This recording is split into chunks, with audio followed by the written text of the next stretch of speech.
jamah hati kami. Di bagian-bagian yang sudah mulai bengkok dari hadapan-Mu Tuhan. Luruskan kembali sesuai dengan keinginan-Mu. Supaya hidup kami tetap berkenan di hadapan-Mu. Berikan kami kerelaan hati. Karena sentuhan Roh Kudus terkadang berat bagi kedagingan kami. Tapi tidak ada yang mustahil. Kami buka hati dan pikiran kami terhadap setiap pendengaran firman Tuhan. Di dalam nama Yesus Kristus kami sambut firman-Mu. Haleluya. Amin. Puji Tuhan. Silakan duduk. Haleluya. Haleluya. Sekali lagi. Haleluya. Syukur kepada Allah yang mempertemukan kita dalam ibadah yang diberkati Tuhan melalui Gembala Sidang, Bapak Gembala, Pendeta Modi Wenas.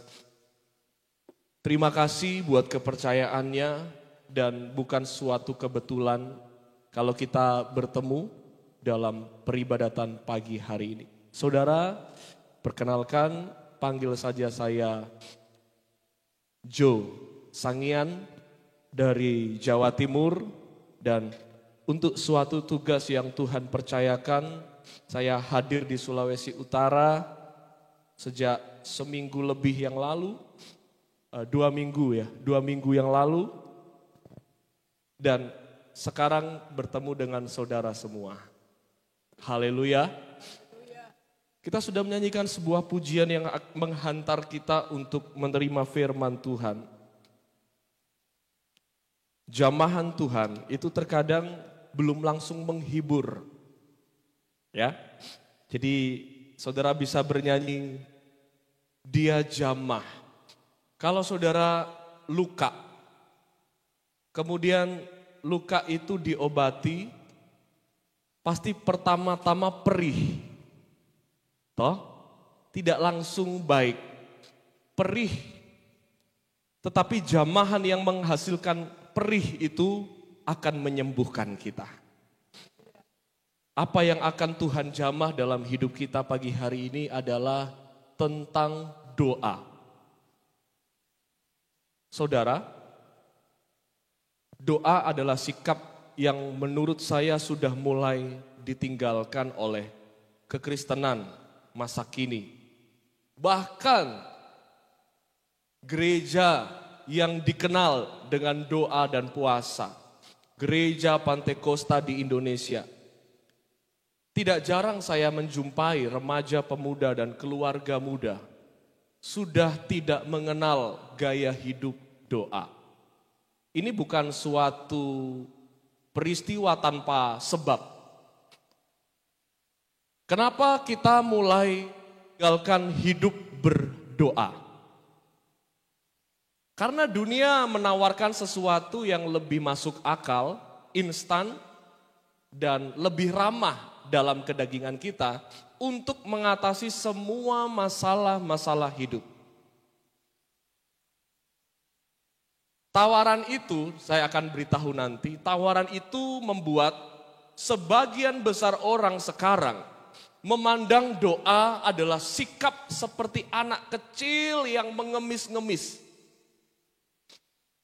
Sikap orang putus asa. Ya. Jadi orang sudah tidak mau lagi berdoa karena bagi mereka doa itu seperti anak kecil yang mengemis. Doa itu tanda putus asa. Doa itu tidak pernah terjadi sesuai permintaan. Doa itu gaya yang primitif. Kenapa komentar-komentar itu datang tentang doa, saudara? Karena dunia mulai menawarkan yang namanya healing. Remaja pemuda, keluarga muda tahu apa itu istilah healing. Kalau lagi dalam tekanan, stres, sudah mulai kekalutan, kepanikan, apa yang mereka lakukan? Bukan berdoa. Dia bikin status. Healing dulu. Apa arti healing? Jalan-jalan ke hutan. Jalan-jalan ke pantai, jalan-jalan ke mall, itu healing. Itu pengganti doa. Perilaku yang mulai menggantikan doa, healing. Berapa banyak anak muda yang mulai menerapkan itu istilah healing untuk menggantikan perilaku doa. Atau yang lain, meditasi, yoga. Orang dalam stres, orang dalam kekalutan, orang dalam putus asa, mereka lari ke yoga, mereka lari ke meditasi. Mereka lari ke olahraga, mereka lari ke belajar self-awareness. Teori-teori yang membangkitkan semangat potensi seperti istilah-istilah dalam Instagram, Facebook, YouTube. Ada kata-kata, kamu punya potensi, jangan putus asa belajar menggali potensimu. Itu semua yang digali dan dicari oleh orang-orang masa kini. Tanpa disadari. Semua itu membuat kita meninggalkan perilaku doa kita. GPDI bisa berdiri 102 tahun itu karena doa. Bukan karena manajemen. Bukan karena healing. Bukan karena tapa. Bukan karena meditasi. Bukan karena teori-teori self-awareness. Bukan karena teori-teori organisasi. Bukan karena kepintaran. Tanya kepada teman-teman kita yang lain. Sebut satu kata yang mewakili GPDI. Pasti mereka jawab doa atau puasa. Kita perlu melestarikan ini. Supaya gereja kita tetap berkenan di hati Tuhan. Mazmur 142, mari kita buka bersama-sama. Ayat 1 sampai 8. Mazmur 142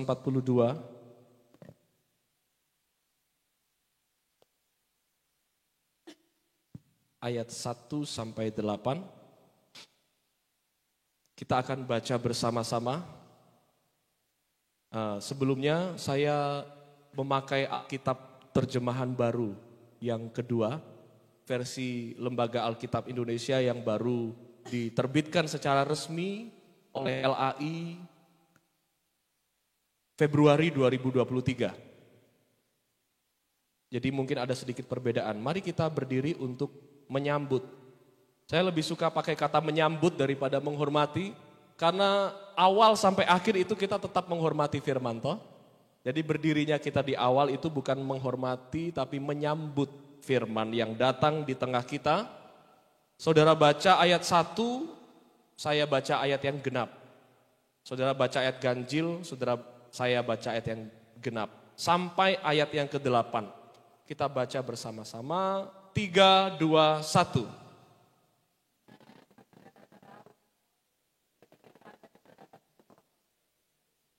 Dengan nyaring aku berseru-seru kepada Tuhan, dengan nyaring aku memohon belas kasihan kepada Tuhan.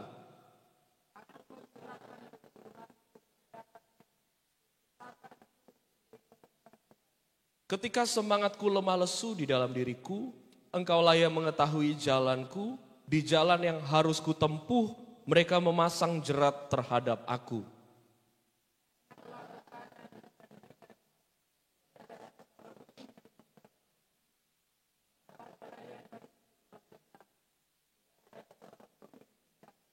Aku berseru-seru kepadamu ya Tuhan, kataku, Engkaulah tempat perlindunganku, bagianku di negeri orang hidup.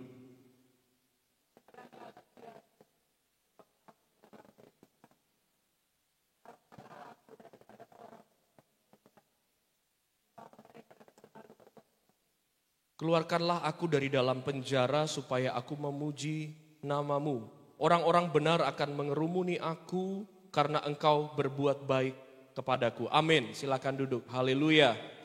Puji Tuhan. Mazmur ini ditulis oleh Daud, saudara, di dalam pengalamannya hidup sebagai seorang pelarian.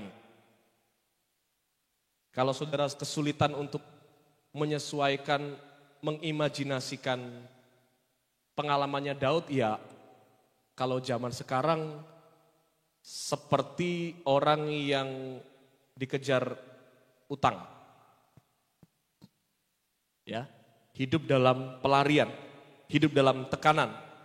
dan diancam untuk dibunuh oleh Saul. Siapa Daud?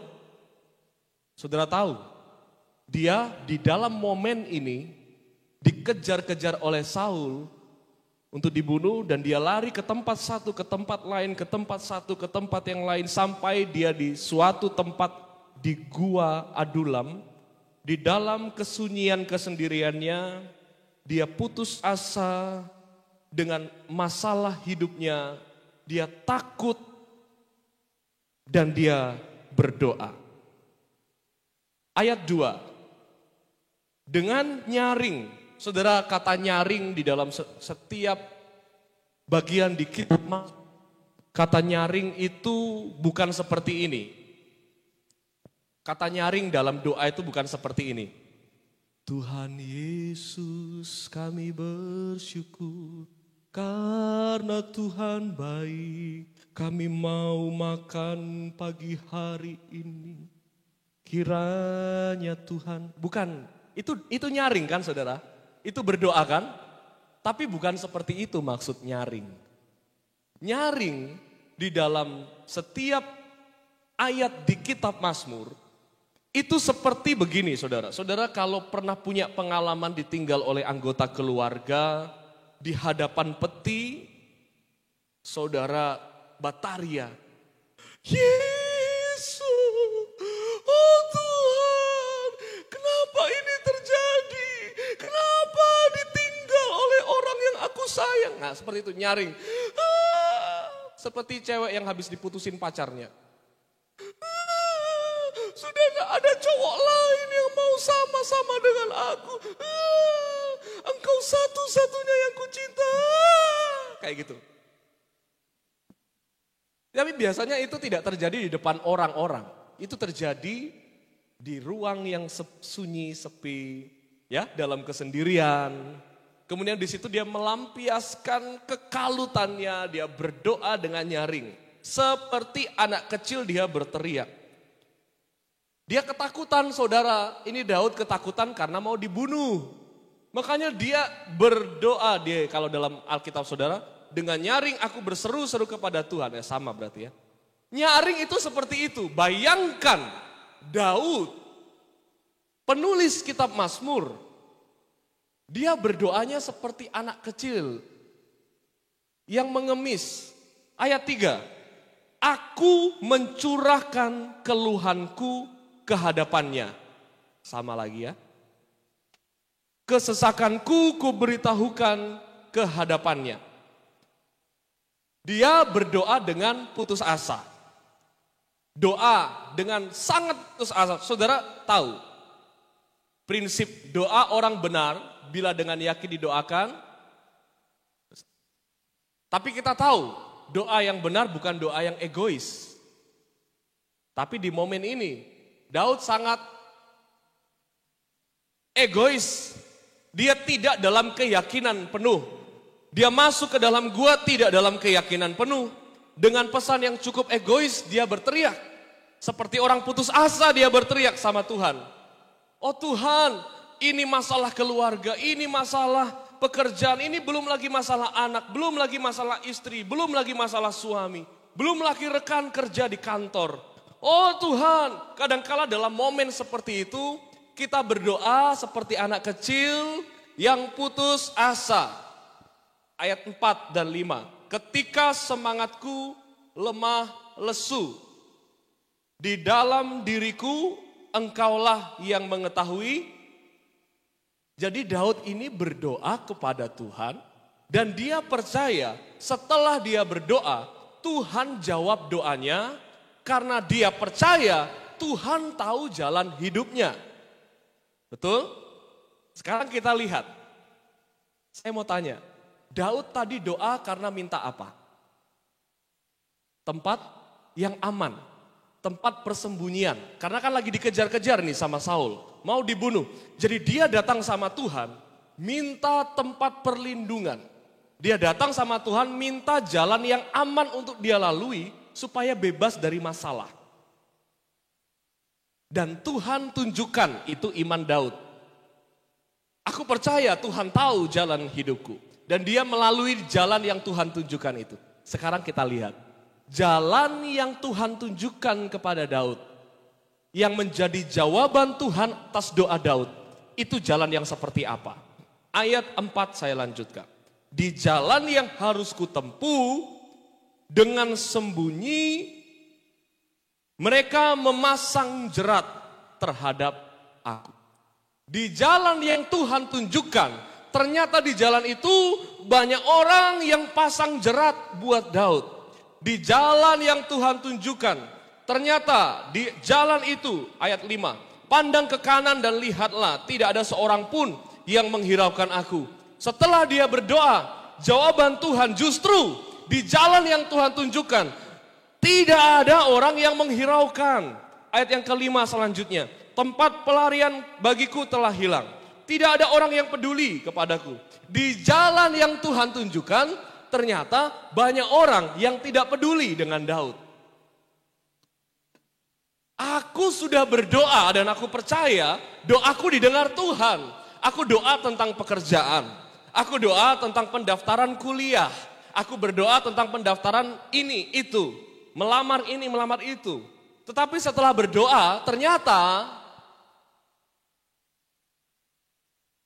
alasan-alasan ini yang membuat kita mulai malas berdoa kadangkala. Tuhan, seingatku kemarin aku doa kepadamu untuk minta tempat persembunyian. Toh? Untuk minta jalan yang aman. Itu kan doaku kemarin. Dan aku percaya setelah berdoa Tuhan pasti dengar.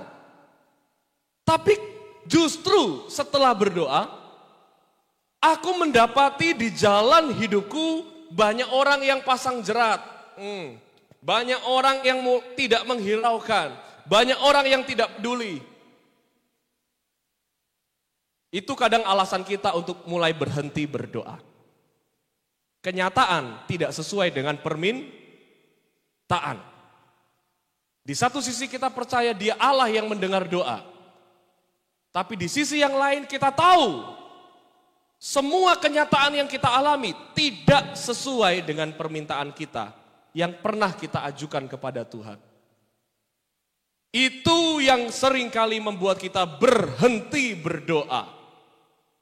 Itu yang seringkali membuat kita tidak mau lagi berdoa. Itu yang seringkali membuat kita cari jalan lain, healing.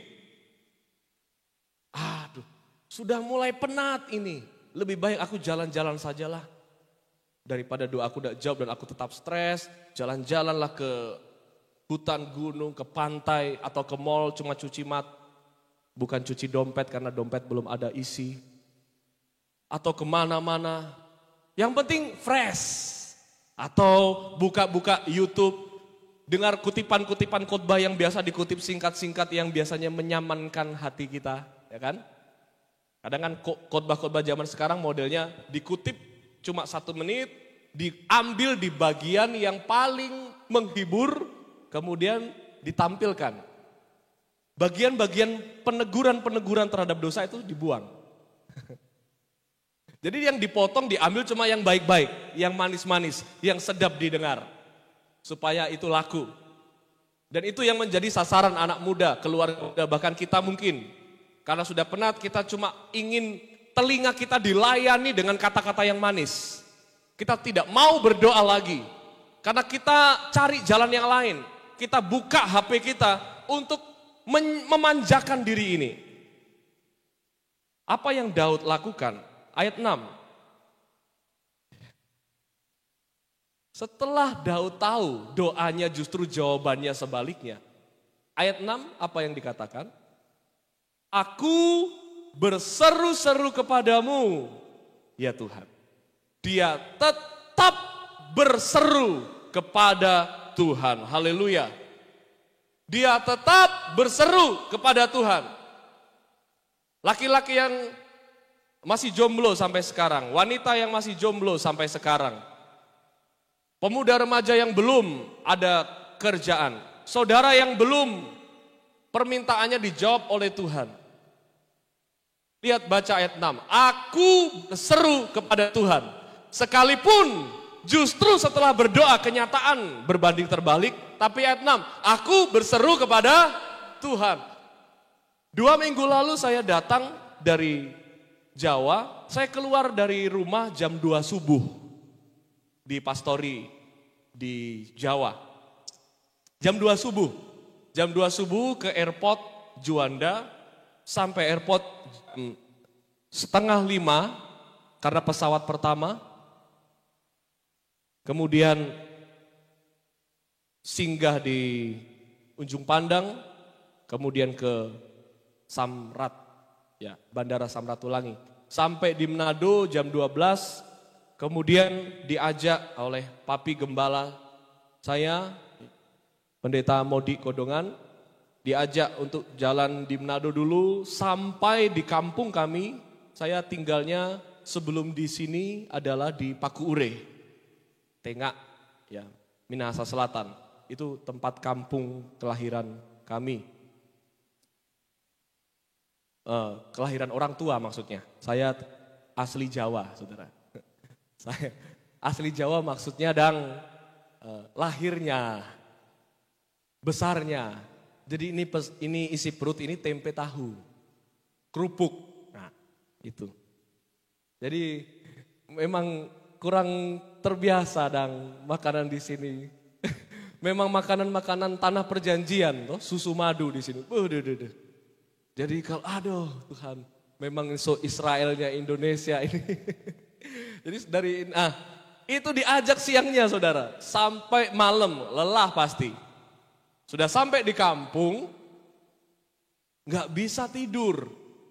Tidur jam setengah 12, sedangkan sorenya saya langsung didatangi ketua pemuda. Kak Jo, nanti besok melayani di pemuda, GPDI El Shaddai, Pakuure. Siap. Tapi malamnya itu saya sudah mulai ngerasa enggak enak. Karena capek kan, keluar rumah jam 2 subuh, di pesawat belum makan, belum ini, sampai di tempat makanannya melimpah. Jadi ini kayak teriak perutnya, apa-apaan ini? Kayak begitu perut saya. Apa-apaan ini? Sudah enggak makan dari tadi, sekali makan langsung full. Jadi mulai enggak enak. Saudara, malam setengah 12 saya berdoa. Aduh Tuhan, semua rasa-rasa saking memang kita ini Tuhan. Tuhan, besok kita mau melayani. Kita minta di istirahat malam ini Tuhan pulihkan. Supaya besok bangun pagi, tubuh sehat, semangat, bisa bergumul untuk khotbah yang mau disampaikan. Tuhan atur semua. Saya percaya setelah saya berdoa Tuhan dengar. Besok pagi ternyata saya bangunnya jam 8 mau setengah 9. Karena lelah sekali. Apa yang saya alami saudara? Flu-nya berat sekali, astaga. Waduh itu flu memang tisu itu banyak sekali. Wah kok bersin-bersin, hacing, wah sudah mulai panas. Enggak apa-apa, masih jam setengah 9. Boleh mau kasih obat dulu, kasih obat dulu, obat. Jadi mulai minum obat, pagi kemudian sore. Ternyata hujan, ibadah jam 5, jam 3 kita suar dingin. Mantap memang itu gong dari penyakit itu. Sudah mulai keringat dingin, sudah mulai bulir-bulir dan air keringatnya itu. Kemudian sudah mulai pusing, sudah mulai taprop tuh hidung, sudah aduh Tuhan. Kita kan sudah berdoa, kenapa jadi seperti ini? Bahkan sudah tambah obat lagi. Enggak apa-apalah, kita berdoa terus mau berangkat ibadah saudara. Yang terjadi apa? Ini kita enggak atur untuk keluar sendiri. Kita enggak suruh dia keluar. Itu seperti rupa enggak ada otot untuk menahan itu dan cairan. Jadi keluar, oh Tuhan kenapa makin parah. Jadi datang ibadah, tangan kanan bawa Alkitab, tangan kiri bawa tisu besar. Jadi di kursi depan itu tisu semua. Memang tisu semua. Saya melayani dengan kenyataan doa saya, menurut saya tidak dijawab Tuhan. Menurut saya, menurut saudara, pengalaman seperti itu juga adalah doa yang tidak dijawab. Dan menurut kita, kalau berkali-kali kita punya pengalaman seperti itu, seringkali kita mulai memutuskan, kita soalnya mau lagi berdoa. Percuma, sama dengan anak kecil, pengemis, primitif. Apalagi kalau doa-doa itu tidak pernah sesuai dengan permintaan, kenyataan hidup. Tapi kita lihat saudara, kita lihat ayat yang ke-6. Aku berseru-seru kepadamu ya Tuhan. Kalau tadi Daud minta tempat perlindungan sama Tuhan, dia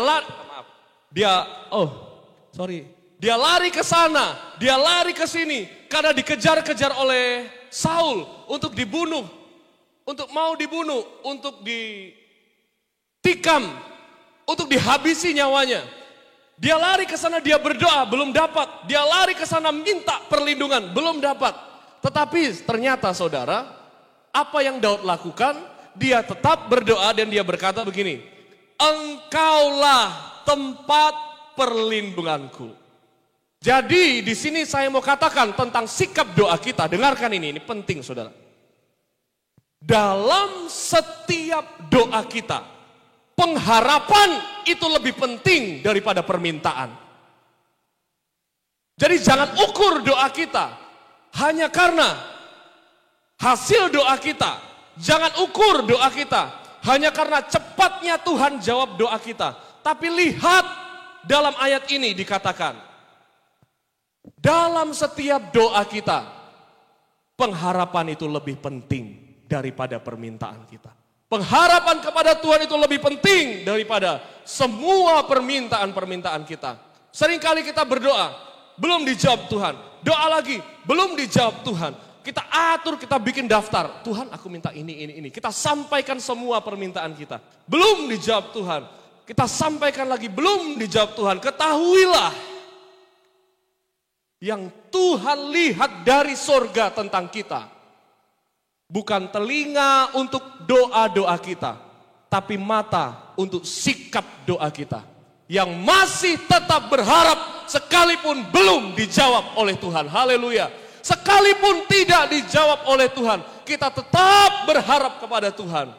Seringkali Tuhan menjawab doa kita, bukan dari permintaan kita.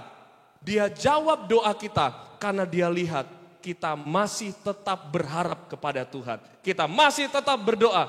Tuhan menilai sikap kita dalam sebuah rapat keluarga untuk suatu tujuan. Misalnya mau beli kintal, mau beli tanah. Butuh sponsor, kemudian rapat keluarga. Nanti akan tampak mana orang yang masih berharap dan mana yang tidak. Ada satu orang anggota keluarga kita bilang, bagaimana ini? Torang so berdoa belum dapat jawaban, belum ada sponsor, belum ada begini. Coba kita telepon yang lain-lain. Bagaimana tua? Kemudian anggota keluarga kita yang satu bilang begini, tetaplah berdoa. Kemudian dijawab sama yang pertama tadi. Sudah Jo berdoa, percuma torang habiskan waktu untuk berdoa. Tetap belum ada jawaban. Disitulah kelihatan mana orang yang masih berharap dan mana orang yang sudah memutuskan pengharapannya kepada Tuhan. Orang yang masih berkata tetap berdoa, dia masih menunjukkan dia masih berharap sama Tuhan. Seringkali kita mau cari sukacita, kita mau minta Tuhan, uang ini sukacitaku, kasih aku uang supaya aku sukacita. Tuhan biarkan kita tidak dijawab Tuhan. Kita aja Tuhan kasih kita cowok baik Tuhan, supaya kita bersukacita Tuhan. Tuhan izinkan itu tidak terjadi. Kita cari yang lain, Tuhan bukakan aku jalan keluar. Tuhan izinkan itu tidak terjadi. Kita cari sukacita di sana, di sini, di sana, di sini. Tidak dijadikan Tuhan. Sampai mulut kita berkata kepada Tuhan, hanya Engkau sukacitaku. Kita cari penghiburan karena hati ini so lelah, hati ini sudah capek. Kita cari penghiburan ke sana. Aduh, Tuhan kok ini enggak bisa menghibur ya Tuhan. Cari lagi ke sana, aduh ini kok enggak bisa ya. Tuhan tolong kasih ini ya. Setelah dikasih, aduh kok masih belum menghibur ya. Hati ini masih gelisah. Sampai mulut kita berkata, memang hanya Engkau penghiburanku. Ini Daud minta Tuhan tempat perlindungan. Tapi dia tidak menemukannya. Sampai dia berkata, Engkaulah tempat perlindungan. Dia sudah tidak minta tempat. Dia cuma minta pribadi Tuhan. Oke Tuhan, tempat itu aku tidak dapat. Yang penting aku tidak kehilangan-Mu. Karena Engkau tempat perlindungan. Tuhan sudah tahu hidup kita. Tuhan sudah tahu pergumulan kita. Amin. Tuhan sudah tahu permintaan kita sebelum kita datang pada Tuhan dalam doa. Tetapi Tuhan menunggu kita untuk melihat apakah di dalam kita masih berharap kepada Tuhan melebihi semua permintaan-permintaan kita. Itu yang Tuhan mau tunggu dalam hidup kita. Jadi kita berdoa bukan sekedar meminta. Kita berdoa untuk kita tunjukkan, ini loh Tuhan, aku masih berharap kepadamu. Biar orang bilang ini kita perilaku ini primitif. Tapi aku masih tetap berdoa. Saudara tanya, berdoa itu begini, berdoa itu,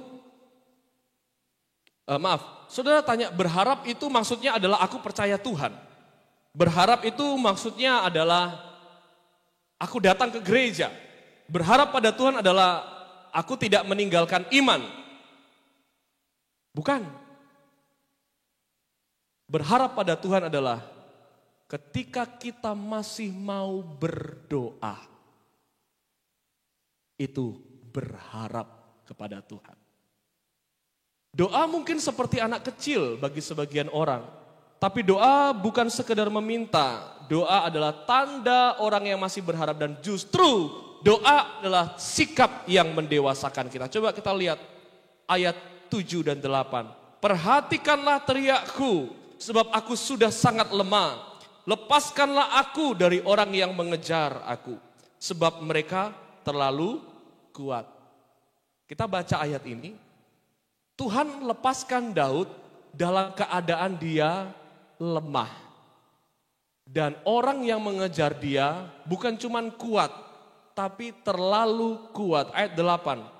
Keluarkan aku dari dalam penjara, supaya aku memuji namamu. Orang-orang benar akan mengerumuni aku karena engkau berbuat baik padaku. Orang yang berharap kepada Tuhan, dengarkan ini. Orang yang berharap kepada Tuhan akan menjadi kuat di saat dia tidak punya alasan untuk bertahan. Tapi yang dunia tawarkan lain. Yang dunia tawarkan adalah cari alasan waktu kita mulai lemah. Cari alasan supaya kita tetap kuat dan bertahan. Itu pola pikir dunia. Alasan apa untuk aku tetap bertahan? Healing, meditasi, yoga, olahraga, shopping, lihat video, film, lihat di bioskop. Semua itu adalah alasan untuk aku bertahan. Tapi kalau kita tetap berdoa kepada Tuhan, orang yang berharap kepada Tuhan akan menjadi kuat saat dia tidak punya alasan untuk bertahan. Di situ Tuhan nyatakan kekuatan Tuhan. Haleluya, haleluya, haleluya, haleluya. Dunia mencarikan kita alasan untuk bertahan. Tapi Tuhan tidak. Tidak usah cari alasan untuk bertahan. Cukup berharap kepadamu. Aku kasih kuat kamu melewati kehidupan. Tidak perlu alasan. Tuhan, alasan aku bertahan adalah ada support system. Anak-anak generasi Z. Generasi Z adalah generasi kelahiran tahun 2000 ke atas. 2000 ke atas. 2000 sampai 2010. Generasi Z. Generasi kita adalah generasi yang si paling membutuhkan support system. Alasan dia bertahan adalah kalau ada support system. Makanya ketika dia crash sama teman, crash sama papanya, crash sama mamanya, doanya selalu begini. Tuhan, kasih aku teman baik. Tuhan, kasih aku orang yang peduli. Tuhan, kasih aku ini. Itu alasanku bertahan. Tapi kita lihat Daud. Dalam pengalaman Daud, Tuhan nyatakan bagi kita, sekalipun kamu tidak punya alasan untuk bertahan dalam hidup ini, aku akan tetap menguatkanmu, tegak berdiri di tengah semua kesedihan dan kekalutan.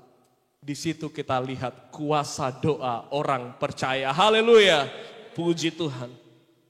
Hati-hati saudara, dengarkan baik-baik ini. Hati-hati saudara. Hati-hati yang di atas, pelayan-pelayan, pemuda dan semuanya, Bapak Ibu, keluarga pun. Hati-hati. Mungkin iman kita jadi lemah. Bukan karena kita tidak pernah datang ibadah. Bukan karena kita tidak pernah dengar firman. Mungkin iman kita lemah karena kita hari-hari ini mulai jarang berdoa. Atau justru meninggalkan itu perilaku doa kita. Kita mulai bertanya, Tuhan, kurang apa kita? Kita sudah datang ibadah, tapi kok masih lemah.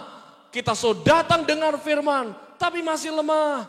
Kita mau memuji Tuhan, enak kita memuji Tuhan, tapi masih lemah. Di sini kita mengandalkan Tuhan, tapi seringkali di luar kita lupa dengan Tuhan. Kita sudah mulai malas berdoa. Kita sudah mulai tinggalkan itu doa. Firman Tuhan dalam perjanjian baru berkata, tetaplah berdoa. Karena apa? Awal mula kelemahan seseorang. Dengarkan ini ya. Awal mula kelemahan seseorang adalah saat dia merasa kuat dan mampu tanpa berharap kepada Tuhan. Itu titik awal dia mulai akan lemah sampai dia terpuruk dan jatuh. Sebelum itu terjadi, mari jotorang berdoa. Mari kita kembalikan perilaku doa kita. Mari kita tetapkan hati kita pulang dari tempat ini. Aku mulai sekarang apa-apa sedikit-sedikit akan berdoa. Tetap berdoa meskipun orang menghina, ya primitif. Aku tetap berdoa seperti anak kecil. Katakan kepada mereka, justru sikap anak kecil inilah yang membuat imanku semakin dewasa di hadapan Tuhan. Haleluya, haleluya, haleluya. Puji Tuhan. Jangan berhenti berdoa. Karena disitulah terletak pengharapan kita. Bukan permintaan yang pertama, tapi pengharapan kita. Mungkin saudara tetap bisa berdoa dengan permintaan, tidak masalah. Saudara punya permintaan, sampaikan itu ke Tuhan, tidak apa-apa. Sampaikan terus ke Tuhan. Senin belum sampai, Senin belum dijawab, Selasa belum dijawab. Terus jangan berhenti meminta, tidak apa-apa, terus berdoa meminta. Tapi yang Tuhan lihat dari sorga bukan permintaan kita, sikap kita yang masih tetap berdoa. Dan di situ Tuhan hargai orang yang mengandalkan Tuhan. Tuhan hargai orang yang masih berharap kepada Tuhan. Haleluya, haleluya. Mari kita tundukkan kepala kita.